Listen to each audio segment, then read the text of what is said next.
Salut les gars, aujourd'hui on va parler du BT01 de Gab, un peu impression 3D et un peu vintage. Voilà, bon je vous laisse avec les vidéos du week-end dernier parce que pas de roulage ce week-end, temps de merde.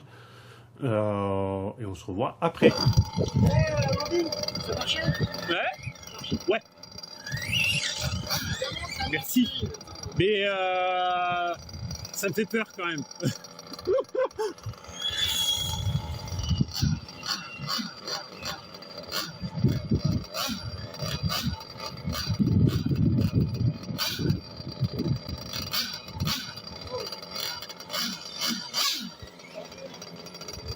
Bah du coup première sortie pour la Porsche de Gab.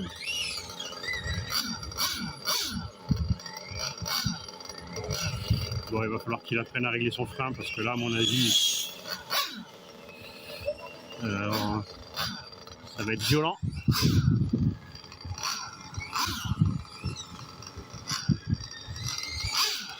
J'ai l'impression qu'elle roule un peu plus vite que la 306.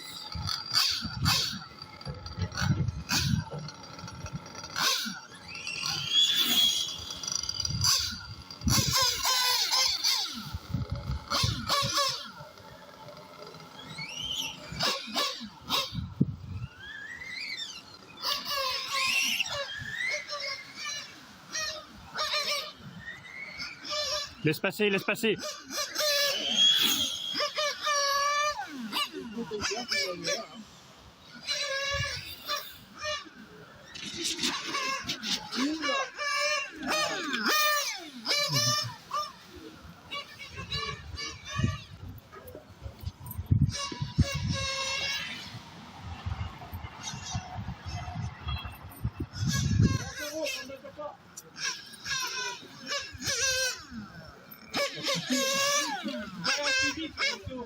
Ah ouais, non, tu enroules ou tu sautes ça? Ah bah ouais, tu enroules ou tu sautes? Ouais, il va galérer avec le frein, c'est sûr.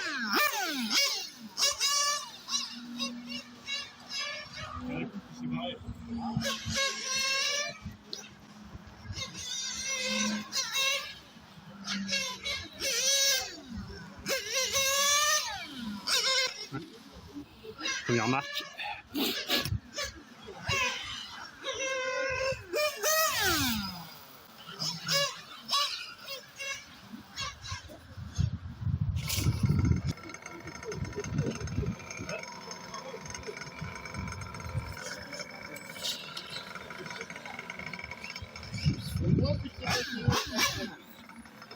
C'est mieux? Ouais.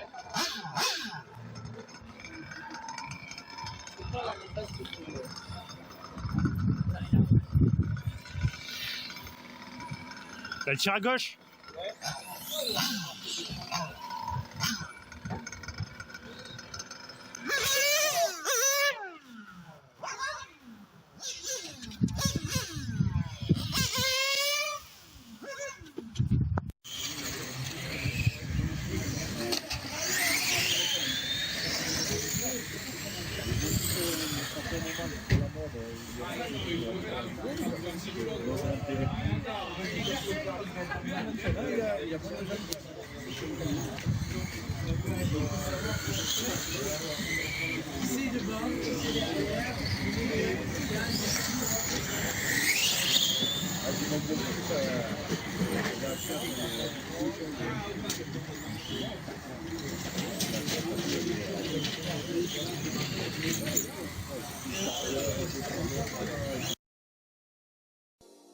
Bon, du coup, la voiture de Gab, qu'est-ce qu'elle a de particulier à part qu'elle est à l'envers?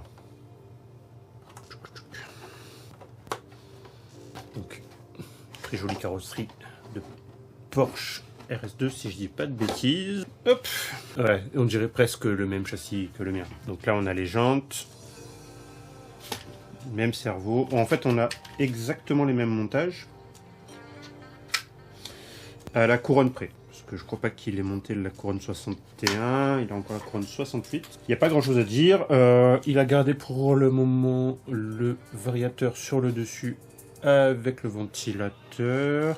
Donc la couronne de 68, ça chauffe, mais alors tellement pas du tout qu'il n'y a pas besoin du radiateur ici.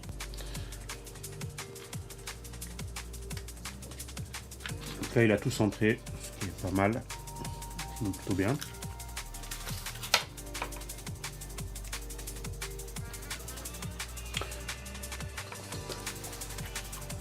Ce qui change réellement, du coup, c'est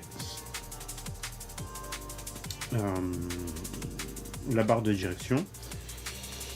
Donc, cette partie en plastique là, le renvoi de direction, la barre Ackermann, tout ça, c'est de l'autre côté. Et du coup, on a une barre qui part du cerveau et qui va, dans ce cas-là, vers le côté opposé au moteur, et sur la traction, sur le côté, même côté que le moteur. Voilà, en gros, c'est la seule grosse modification. Je vais enlever mon casque parce que je n'ai pas de retour, je n'ai pas besoin. En version propulsion, en tout cas, Gab, il a mieux monté son vario de base que moi parce qu'il a plus de marge sur le câble sensor. Moi j'ai galéré pour le faire aller jusqu'au moteur. Là il y a quand même pas mal de marge.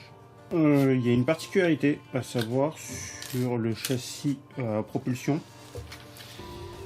Si vous utilisez des batteries un peu épaisses, ça va venir bloquer là. Donc du coup, Gab a enlevé la mousse qui permet de caler la batterie, parce que en fait, typiquement les packs Apsima 7100 qu'on a là, avec la mousse et ce petit rebord sur le côté là, ça ne passe pas. Ça passe tellement pas que ça tord le châssis. Hein, donc faites attention à ça. Sinon, il y a autant de jeux que sur la mienne. Hein. Là en plus ça se dévisse un peu. Sur le kit e-racing là, faites attention quand vous le montez. Il n'y a rien qui est monté sur frein filet. Du coup là vous avez, si j'arrive à vous le montrer, vous avez des vis qui tiennent les supports d'amortisseur. Qui sont montés dans des supports en alu qui sont eux-mêmes montés sur la cellule en plastique du châssis. Et en fait ces vis à tête fraisée là, elles ont tendance un petit peu à se dévisser.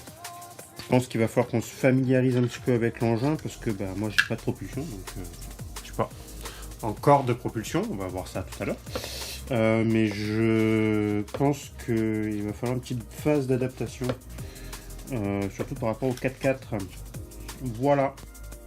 On continue avec du vintage.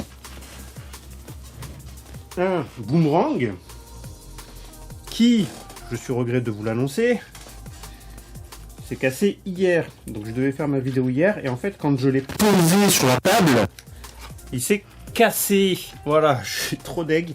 Ça me fait chier parce qu'en fait j'ai changé le pare-choc, j'ai changé le bac à batterie et j'avais pas prévu que le triangle allait casser. J'ai changé la carrosserie aussi, comme vous pouvez le voir. Oui, c'est la même peinture que la 306.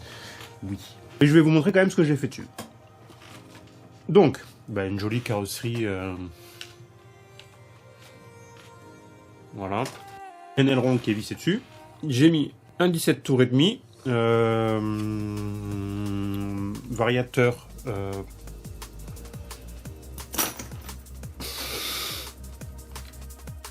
Un variateur Connect 40 ampères en brochette. Et le cerveau AM Racing que j'avais au tout début quand je me suis remise au modélisme sur une Touring. Ça devrait le faire quand j'aurai chopé des triangles. Voilà, je suis trop deg. Elle a déjà roulé. Hein, on était parti en balade avec Gab sur une balade de type crawler. Et puis moi j'avais pris ça parce que je vous rappelle que je n'ai pas de crawler. C'est honteux. Et ma foi, ça avait plutôt bien roulé. Voilà, c'était rigolo. C'était rigolo. Alors, j'ai imprimé un support d'aileron arrière. J'ai imprimé un support d'aileron arrière. Voilà. Bon, évidemment, je l'ai monté entièrement sur roulement. Faites attention si vous faites le montage, si vous avez un boomerang et que vous voulez le mettre entièrement sur roulement, il y a des butées à billes au niveau des noix de cardan. Je les ai pas mises parce que du coup je savais pas que c'était des butées à billes, j'ai laissé les bagues de base. Voilà. Avec le Vario 40 ampères, je pense qu'on est vraiment pas mal de toute manière. Alors j'aurais bien aimé mettre un variateur plus performant et j'estime que le 1060 en réalité n'apporte pas grand chose. si ce n'est son encombrement. Il n'apporte pas grand chose par rapport au 40. Voilà, sur le 1060, il y a un mode crawler, pas de frein. Voilà. Enfin, frein tout le temps, mais du coup frein tout le temps, mais pas de frein à la manette.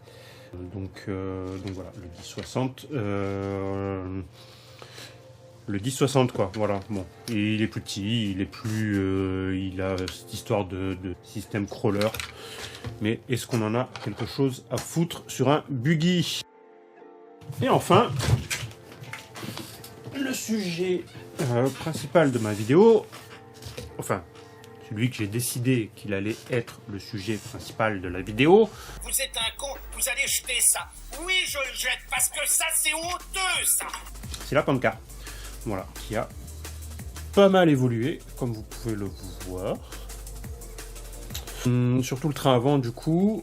Le but était que, avant, j'avais quand même pas mal de contraintes au niveau des parties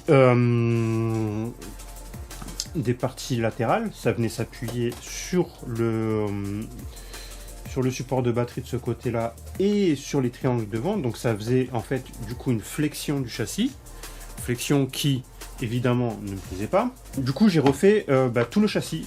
Sur l'ancien modèle, le châssis était à partir de là, il s'élargissait, ce qui était pas forcément une très bonne idée, puisque ça limitait quand même vachement le débattement des roues, le débattement de direction des roues, parce qu'il n'y a pas de suspension là. J'ai mis une platine supérieure accrochée avec des biellettes. Voilà, bon, c'est juste pour pas avoir de flex du tout à l'avant, avec le petit support d'antenne qui ne servira jamais. J'ai changé le support de batterie ici, je l'ai nervuré un petit peu pour qu'il soit un peu plus solide. J'ai fait aussi ça à l'arrière, sur le support d'amortisseur, sachant que j'ai mis sous l'amortisseur, là, sous la rotule de l'amortisseur, j'ai mis un peu de hauteur, parce qu'à la base j'avais mis des bagues, voilà. Du coup, la couronne c'est toujours imprimée par Bibi. J'ai dû refaire le pare-choc à l'avant. J'ai modifié le pod à l'arrière. Je l'ai mis, au lieu que ce soit sur 2 vis, je l'ai mis sur 3 vis, voire 4 vis si on veut. Pris évidemment sur le support au milieu. Vous vous rappelez que j'avais mis le 17,5, le 17 qui est dans le boomerang. Je l'ai remplacé par le 27 que j'ai reçu avec la BT01. Et la plus grosse modification que j'ai fait, c'est supprimer le différentiel. Pourquoi j'ai supprimé le différentiel? Eh ben je vous le demande. J'ai supprimé le différentiel parce que ça me gonflait en fait, ça marchait pas. Ça marche pas. Vous allez me dire ouais mais tu peux pas rouler sans différentiel. Alors si, on peut rouler sans différentiel. Mais je vais essayer d'imprimer un différentiel à pignon. Voilà, il est déjà tout modélisé. Juste que je me motive à l'imprimer. Voilà. Qu'est-ce qu'il y a encore comme modification? J'ai changé la place du cerveau qui était à l'avant avant et qui est à l'arrière maintenant. Le fameux 1060 de chez Hobbywing. À terme, qu'est-ce qui va se passer pour cet engin? Bon, je vais continuer à le développer, hein, clairement. Là, ce que je vais faire, c'est que je vais changer les pneus, je vais mettre de la mousse. Attention à la mousse! Et après, il faudra lui trouver une carrosserie, sachant que je suis en 235 par 175. Je sais pas si vous vous souvenez, mais la largeur du châssis est plus large qu'une M châssis. Par contre, on est sur la longueur max d'un M châssis. Fait un pod arrière en 225 aussi, hein, au cas où, parce que je sais que voilà. Pour du 210, je vais y réfléchir, mais je pense qu'on passera le moteur de l'autre côté de l'axe. Je ne sais pas si à terme je ferai un dixième en 257. Ça pourrait arriver, je ne sais pas, je verrai. Ça dépendra de ma motivation. Je vais le tester avec l'axe rigide. Hein. L'avantage de l'axe rigide, c'est que c'est rigide. Hein. Donc ça tourne parfaitement rond et plutôt bien. J'ai pu la tester la semaine dernière vite fait sur la ligne droite. Parce que évidemment, comme j'avais zéro grip, j'avais zéro grip. J'avais l'ancienne configuration de châssis aussi qui n'était pas faux folle. Là, l'amortisseur il est vraiment plus souple. J'ai vraiment du carrossage à l'avant. Et surtout, j'ai vraiment un vrai angle. Bon, ça vous le verrez pas, mais j'ai un vrai angle de chasse. Sur l'ancien châssis, tout était trop souple. Donc, du coup, les supports de porte-fusée, les triangles, on va dire, avant inférieur avaient tendance à trop jouer avec leur flexion en fait. Donc là je les ai refaits, je les ai un peu durcis.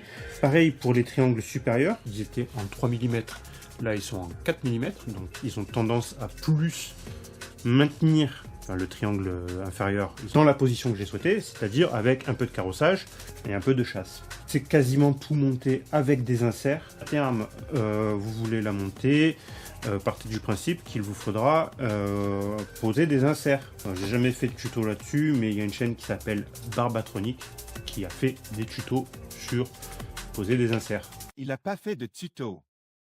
Il fait des vidéos live où il pose des inserts. Enfin, t'es trop con. C'est un S12 en dessous, hein, en low profil. S12. Le châssis accepterait un cerveau standard. Faudrait juste trouver un emplacement pour le variateur. Après, il y a de la place devant aussi, hein. C'est pas comme si on était réellement démunis. On peut mettre le variateur sur le cerveau de taille standard et le récepteur devant, et pas le variateur devant. Variateur sur le cerveau standard et récepteur devant. Un autre truc que je voulais vous montrer, vous la reconnaissez, c'est l'attraction qui n'a pas roulé la dernière fois parce que pneu trop dur pour la piste, c'est deg. C'était pour vous montrer ça. Cela, j'ai dépensé sans compter. Non, j'ai créé un support de puce. Voilà. Je voulais vous le montrer vite fait. Je vais le partager sur Thingiverse, comme d'hab, en open source, comme d'hab. Voilà. C'est pour une des puces MyLapse. Hybrid 4, je crois, si je dis pas de bêtises. Bref, la puce qu'on utilise à Marseille. Je vous mets ça sur Thingiverse et guettez la sortie de la pancarte si vous voulez vous la monter, sachant que qui dit pancarte dit quand même une certaine dose de fiabilité par rapport à une touring. Clairement, enfin, une ligne droite, elle s'est pris un grillage et elle a rien eu. C'est vraiment plus solide qu'une touring. Bon, des bisous et puis à bientôt pour une prochaine vidéo.